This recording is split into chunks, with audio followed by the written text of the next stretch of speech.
बिस्मिल्लाहिर्रहमानिर्रहीम। Israel, America, Iran और भारत समेत दुनिया भर की तमाम बड़ी खबरें बहुत ही सिंपल और आसान भाषा में आपके सामने लेकर आ गया हूँ। मिडल ईस्ट की बात बाद में करेंगे, लेकिन सबसे पहले अपने देश हिंदुस्तान की कुछ खबरें हैं वो आपके सामने रखने की कोशिश करता हूँ। दरअसल सबसे पहले खबर है लखनऊ से। लखनऊ के अंदर एक इलाका है हुसैनगंज। वहाँ पर एक लड़का था जो रोज़ाना अपने रूटीन के मुताबिक जिम में जाया करता था। उस लड़के का नाम था हाफिज़ मोहम्मद कैफ खान। जैसे हमारे यहाँ पर बहुत सारे लड़के ऐसे होते हैं जिनको जिम का शौक होता है और वे रोज़ाना अपने रूटीन के मुताबिक जिम में जाया करते हैं। ठीक उसी तरह हाफिज़ मोहम्मद कैफ खान भी रोज़ाना अपने रूटीन के मुताबिक जिम में जाया करता था। लेकिन 8 जुलाई को हाफिज़ मोहम्मद कैफ खान जब जिम में चला गया और उसके बाद जब वो रात के तकरीबन 10:30 बजे से 11:30 बजे के बीच टाइम हो रहा था, जब जिम से वापस आया तो रास्ते में उसको एक भीड़ मिल जाती है और उस भीड़ ने हाफिज़ मोहम्मद कैफ खान के लात, मुक्के, गुस्से और ईंटों से हमला किया। रिपोर्ट्स में कहा गया कि उस भीड़ ने हाफिज़ मोहम्मद कैफ खान की जाति और धर्म पर भी हमला किया, उसके जाति और धर्म को भी बुरा भला किया। उनके परिवार के मुताबिक जब हाफिज़ मोहम्मद कैफ खान के ऊपर वो भीड़ बहुत ही ज़्यादा बजा रही थी तो उसके बाद हाफिज़ मोहम्मद कैफ खान उस भीड़ से बचने के लिए एक घर में घुस जाता है। लेकिन वो भीड़ हाफिज़ मोहम्मद कैफ खान के घर में घुसने के बाद भी उसका पीछे नहीं छोड़ती। जब हाफिज़ मोहम्मद कैफ खान घर में घुस गया तो वो भीड़ भी घर में घुस गई और घर में घुसकर भी हाफिज़ मोहम्मद कैफ खान के ऊपर अपना हमला जारी रखा। हाफिज़ मोहम्मद कैफ खान की हालत इतनी ज़्यादा ख़राब है कि उनका फुटेज मुझे वीडियो में अटैच करते भी डर लग रहा है कि कहीं यूट्यूब हार्मफुल और डेंजरस कहकर इस वीडियो को हटा ना दे, क्योंकि यूट्यूब की पॉलिसी के मुताबिक आप अपनी वीडियो में किसी भी तरह का खून खराबा या जिसमें हालत बहुत ही ज़्यादा गंभीर हो रही हो इस तरह के वीडियो, इस तरह का फोटो अपनी वीडियो में नहीं लगा सकते हैं। फिलहाल थोड़ा दिल को सुकून देने वाली बात यह है कि हाफिज़ मोहम्मद कैफ खान अभी जिंदा है और वे हॉस्पिटल में भर्ती है। तुम्हें पता है ये कुछ चंद ही लोग हैं जो पूरे देश का इन्होंने माहौल खराब किया हुआ है। ये जो भीड़ होती है ना, ये देश के ज़्यादा लोग नहीं, ये कुछ चंद ही लोग हैं जो इस तरह की हरकतें करके मुसलमानों को गालियाँ देकर, मुसलमानों के पैगम्बर की शान में गुस्ताखी करके अपने आप को हाईलाइट करने की कोशिश करते हैं, क्योंकि इन लोगों की इतनी औकात नहीं कि ये कुछ अच्छा कर सके, कुछ अच्छा करके अपना नाम कमा सके। वरना मुसलमान जिस तरह आज ये मुसलमानों से नफरत करते हैं ना, उसके बावजूद भी मुसलमानों की हालत ये है क्योंकि मुसलमानों के दिल पूरी तरह बिल्कुल आज भी साफ है। उत्तर प्रदेश के बदायूं जिले में एक लड़की थी दीपांशी, जिसके माँ बाप नहीं थे और अभी हाल ही में उसकी शादी हुई और उसकी शादी का खर्च तकरीबन 800 लोगों का खर्च और इसके अलावा जो शादी में खर्च होता है वो तमाम खर्च एक मुसलमान ने उठाया। ये लड़की कोई मुसलमान नहीं थी, ये हिंदू ही थी दीपांशी। लेकिन मुसलमान चाहे कुछ भी कर ले, जो एक भीड़ है ना उनके दिलों के अंदर मुसलमानों के खिलाफ नफरत इस कदर कूट कूट कर भरी हुई है कि उस नफरत को कुछ भी करके खत्म किया ही नहीं जा सकता।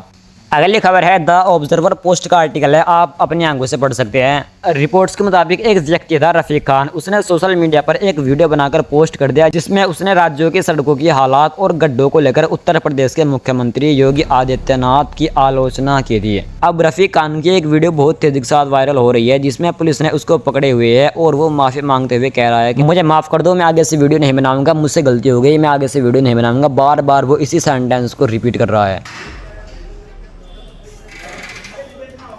अब मैंने सच्ची कड़ी दोस्त गलती हो गई, वीडियो बनाई, अब कभी नहीं बनाऊंगा, मुझे माफ़ कर दो। अब मैंने वीडियो बनाई, गलती हो गई, अब कभी नहीं बनाऊंगा, मुझे माफ़ कर दो।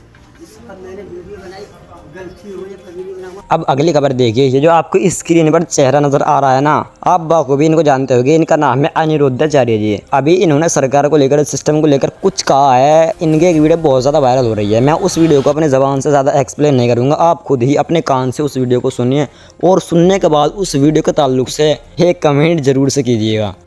ये सरकार का नहीं ना, ये तो ट्रस्ट है, राम मंदिर ट्रस्ट। वो ट्रस्ट नहीं है, सरकारी है मंदिर। तिरुपति बालाजी सरकारी है कि नहीं, राम मंदिर सरकारी है कि नहीं, सब सरकारी है। अब कुछ भी कह दीजिए आप, सब सरकारी है, सारा सरकारी। सरकार का डिपार्टमेंट जहाँ सरकार खुद जान रही है कि हम संभाल नहीं पा रहे हैं सिस्टम को, कहाँ सरकार का कौन सा डिपार्टमेंट है जहाँ भ्रष्टाचार नहीं, बताइए, एक नाम बताइए।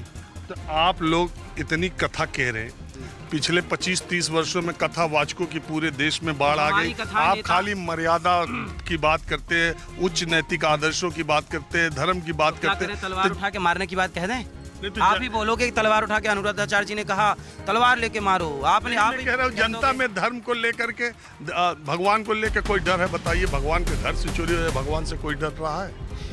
भाई भगवान से क्यों डरेगा जब सरकारें खुद अपने डिपार्टमेंट को सुरक्षित नहीं कर पा रही हैं। आपसे पूछ तो रहे हैं हम, एक डिपार्ट बताइए जहां चोरी। आइए अब आपको मिडिल ईस्ट की तरफ ले चलता हूँ।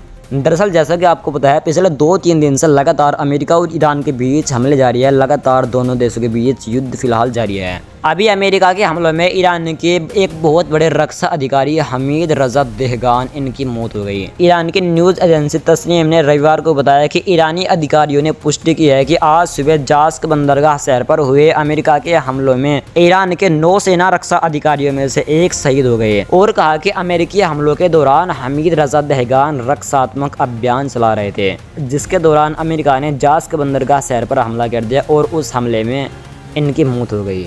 वहीं गाजा से लगातार रोजाना दिल को चीर देने वाली वीडियोज, फुटेज और खबरें सामने आती रहती है। गाजा के अंदर सालों से हमास और इजराइल के बीच सीज फायर चल रहा है, लेकिन उस सीज फायर के बावजूद भी गाजा के अंदर इजराइल की बमबारी, इजराइल की गोलीबारी और जो भी कुछ इनको करना है वो तमाम चीज़ें ये लोग कर रही है। यहाँ तक कि गाजा के अंदर लोगों की हालात ये है कि गाजा में बच्चे भी अपने पेट पर पत्थर बांध रहे हैं। गाजा से एक दिल को दहला देने वाला फोटो सामने आया है जिसमें एक फिलिस्तीनी अपने पेट पर भूख के कारण पत्थर बांध रहा है। असल में सच्चाई तो यही है कि आज नबी सल्लल्लाहु अलैहि वसल्लम की सुन्नत गाजा के लोग ही पूरा कर रहे हैं। यकीन मानना गाजा के अंदर हालात इतने ज़्यादा खराब है। अब से तकरीबन 3 महीने पहले एक रिपोर्ट आई थी जिसमें बताया गया था कि गाजा के 70% हिस्से पर इजराइल का कब्जा हो चुका, और वो रिपोर्ट अब से तकरीबन 2 या 3 महीने पहले की है। आप सोच कर देखो कि अब इजराइल ने गाजा के कितने हिस्से पर कब्जा कर लिया होगा। ऑलमोस्ट पूरे गाजा पर इजराइल का कंट्रोल चल रहा है। जहां इनको जो करना है वो तमाम चीज़ें ये लोग गाजा के अंदर कर रहे हैं।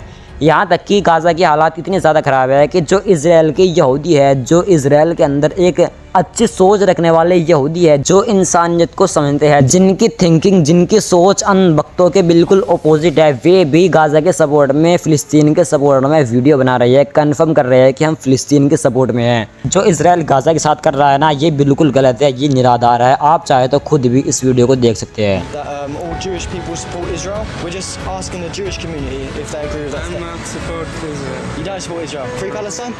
Sure. Yes. I'm the limit to the sea. Yes, brother, you're a good man. See, a lot of these people out here, they take it personally, but we're just trying to do a basic. Yes, it's no reason for people to support it. It's only some I don't know how to explain it, but it's propaganda. 100%. And that's all. It doesn't matter what religion you are, killing the children, and it's not right, man. It's much more than this. Israel is taking from everyone. All Jewish people are asking for support, and they're taking from them, and 100%. they have nothing to give back. You Yeah, know? exactly. It's not even just Palestine, is it? It's Iran, it's Lebanon, it's Syria. They're just, I don't know, man. If you was in charge of Israel, what would you do to stop all of this? What I can do, I don't know. I would say to take all the Jews. अगली खबर है, ये आपको screen पर चेहरा नजर आ रहा है ना, ये एक अमेरिका का सीनेटर था, लिंडसे ग्राहम। ये वैसे तो था अमेरिका का, लेकिन इसकी सोच इजराइल के जो कट्टरपंथी नेता है, जो इजराइल के अंदर अंधभक्त है, उन अंधभक्तों से मिलती जुलती थी।